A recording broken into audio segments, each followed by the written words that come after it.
Hans Bethe remains a beloved figure in Los Alamos for his contributions to science, which earned him the 1967 Nobel Prize in Physics, and for promoting the peaceful uses of nuclear energy. Later in his life, he spoke out against the further development of nuclear weapons.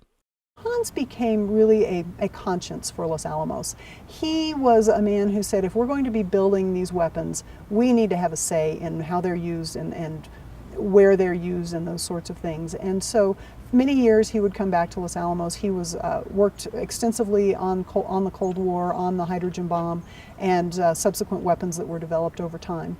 And because of his greatness as a scientist, his greatness as a teacher, his greatness as that conscience of Los Alamos, we have called this the Hans Bethe House to honor him. In a 1982 interview with Oppenheimer biographer Martin Sherwin, Bethe expounded on the threat of nuclear war during the Cold War.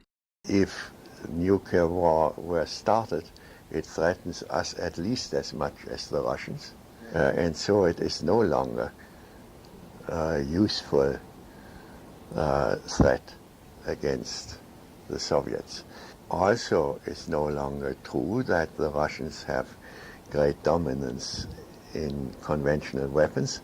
Of course, they have enormous manpower. Of course, they have very large numbers of tanks.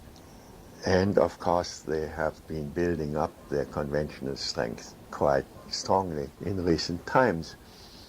However, their allies are not dependable. I think our allies are dependable as long as they are not afraid of being destroyed by our trying to save them.